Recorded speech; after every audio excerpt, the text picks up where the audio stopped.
Krishna says that, let's see, how does that go? Sarva? No, this is the verse that, no. First word. Sarvabhutani Kondiya Murtiya. It should be in the 8th chapter.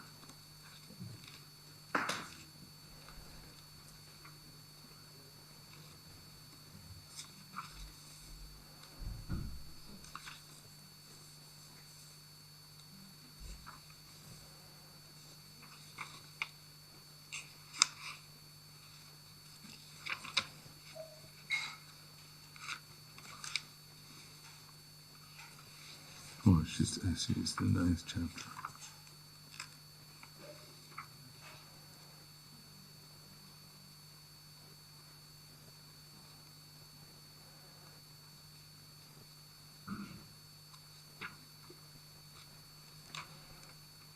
Sarvabhutani Kondiya Prakritim Yanti Mamikam Kalpashaya Punastani Kalpado Vishrijamyaham. O son of Kundi, at the end of the millennium, all material manifestations enter into my nature, and at the beginning of another millennium, my potency, I create them again. Prakritim swam avashtavya vishvijami punak punak. Bhutagramam imam kritsnam avasham prakritir avashat. The whole cosmic order is under me. Under my will, it is automatically manifested again and again. Under my will, it is annihilated at the end.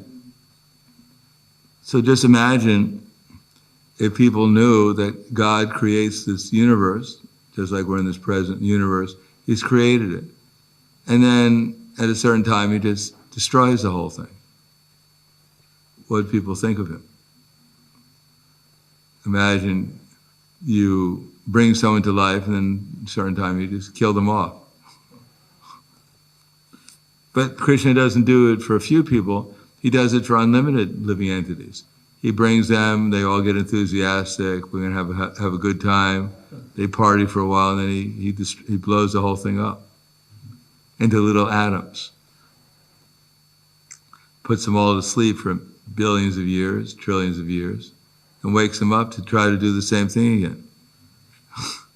So we may wonder, what is the character of such a person? Not one, he creates everything, and this little child, suddenly he gets blown up. Not even one tear.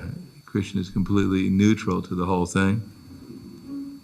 Not only one little baby, but billions and trillions and quadrillions of little babies all over the universes suddenly get blown up. And Krishna couldn't care less. And this is the person they worship.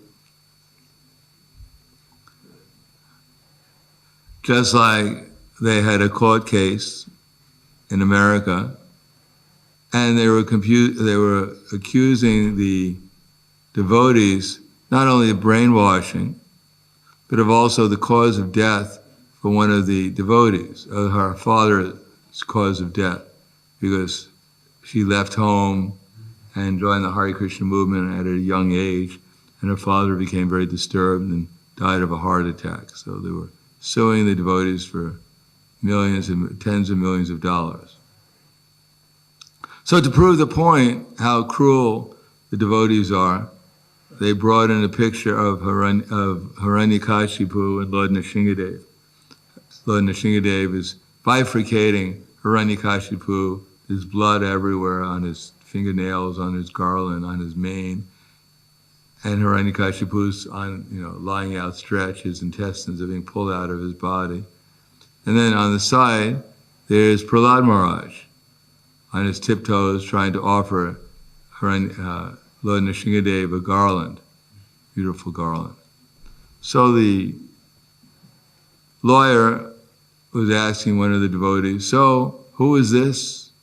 Pointing to Lord Nrsingadev, and said, oh, this is Lord Nrsingadev. And who is this? Oh, this is Hiranyakashipu. And who is this? This is Prahlad. So who is Nrsingadev anyhow? Is he God? And who is this boy? that this man, this God, your God, Nrsingadev, he's offering the killer of his father a garland. So what kind of God is this? He's killing this poor boy's father, and the boy is so brainwashed that he's actually offering a garland to the killer of his father. They actually won, I think, $32 million. It was later on reduced to a couple of $1 million. Such as law in America sometimes. In any case, people have the conception, oh, who this God, he's killing this boy, poor boy's father, and his followers are so bewildered and brainwashed they even offer the killer a garland. Of course, they didn't tell the whole story.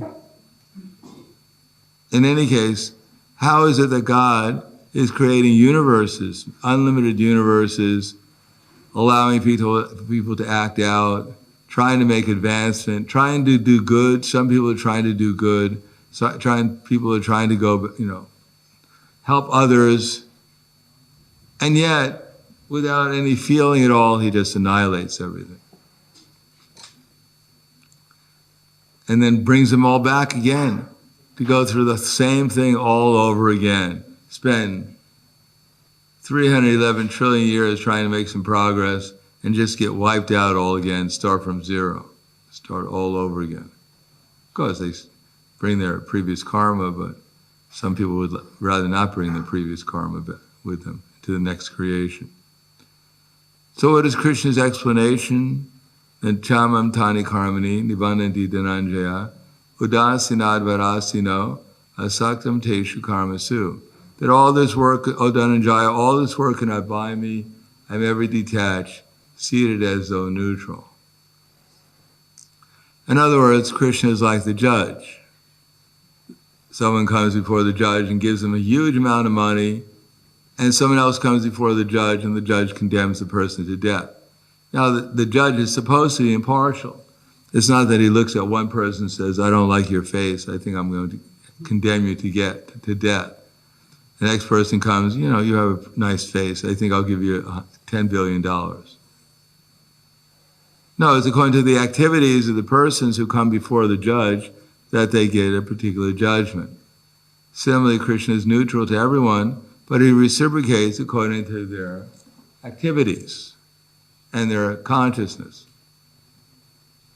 And even Krishna does not personally make any judgments, but he says, Maya dakshena prakriti surte sacharacharam hetuno nena kontiya jagati parivartate. That this material nature, which is one of my energies, is working under my direction, producing all moving and non-moving beings, and by its rule, this manifestation is created and annihilated again and again. So not only Krishna doesn't directly act in the material world, although as super soul, he has to tell the material nature what living entities are doing, so that the laws of material nature can be properly applied to every soul. But the law is already set up. Now, if you don't like the law, too bad. You can complain, you can protest, but the law is made by God, and God, He's not going to change the law just because people don't like it.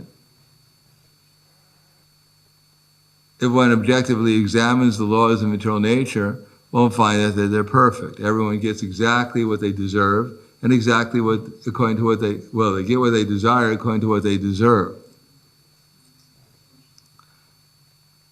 But there's a limitation to what the material nature is all about. It's simply a combination and permutations of the energies of earth, water, fire, and air, and ether, which means a little different from what we conceive of energy, but like earth is solid energy, and the energy that's solid to some degree is classified as earth. Water is energy that keeps everything together, either gross or subtly.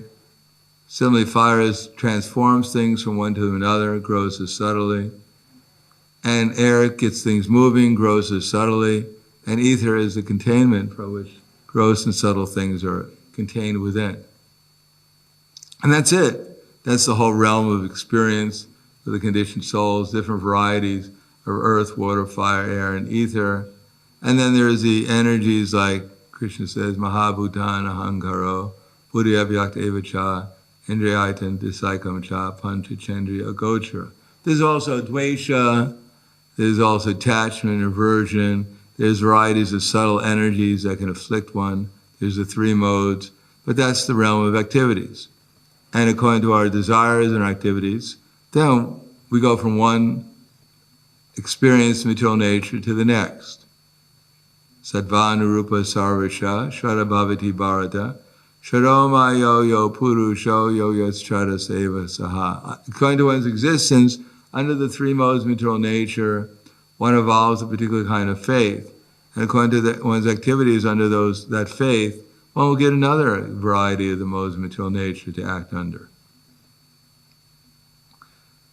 So we're in the material nature, we're conditioned by it, we have a certain conception, and we're going to act, and according to that activity, we're going to get a result, and that result will give us another sphere of activities, another mentality to act under, another impulse, and that goes on eternally, simply trying to enjoy the three modes, sad, asad, yoni, janmasu.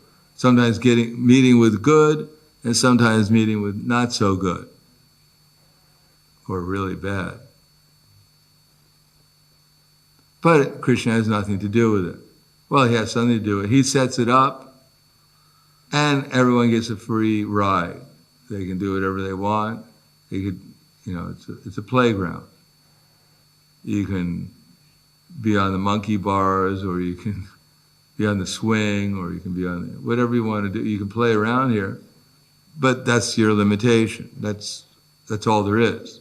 And if you expect something more, then you'll be disappointed. And if you think you're having a good time, then you won't be disappointed. But this is the playground Krishna has given us, and it has rules. You can't break the rules. You got to follow the rules, and sometimes if you hit the jackpot, you're in the heavenly planets. And if you bet on the wrong horse, you go broke, and they take everything away from you. But since we want to play, that's what we've gotten ourselves into.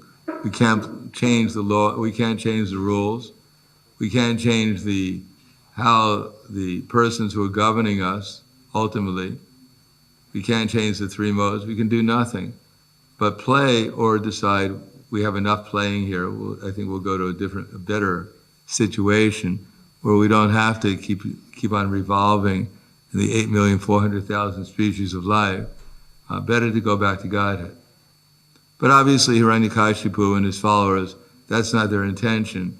They just don't like the rules. They don't like the rule giver, they don't like the rules, and they're protesting. But as most protests, they have no result. He just lets off a lot of steam, and obviously has a lot of steam because he made everything smoky. But that's all he got.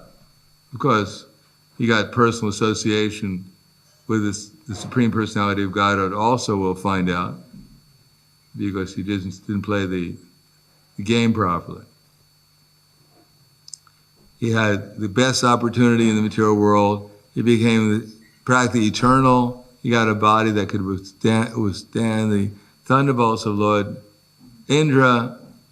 He got all material opulence. He was controlling the demigods. Everything was favorable, but because he was envious of God and his devotees, he developed an acute stomach problem, and then he died.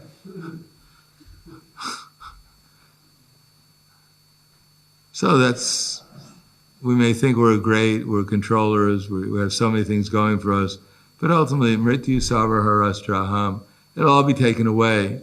And if one is not a devotee of Krishna, then one is simply wasting his time here, just going from one uncomfortable material situation, trying to make it a little bit more comfortable, and then having change all over again, and having to get the reactions for all our attempts at making things comfortable.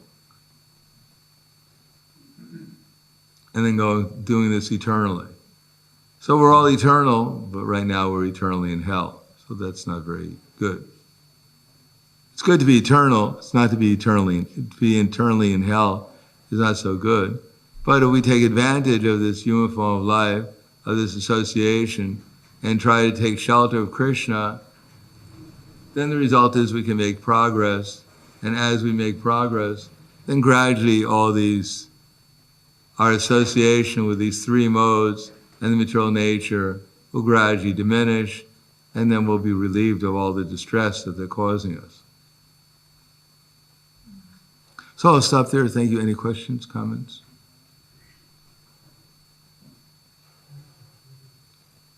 Yes.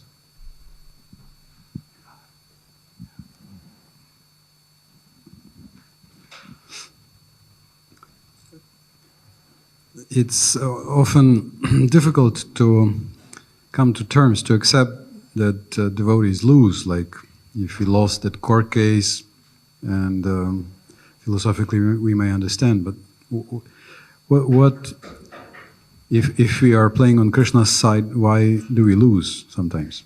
Well, you can't lose if you're on Krishna's side. Devotees never lose. First of all, the devotees know that they have nothing. It all belongs to Krishna. So if everything belongs to Krishna, how could they lose anything?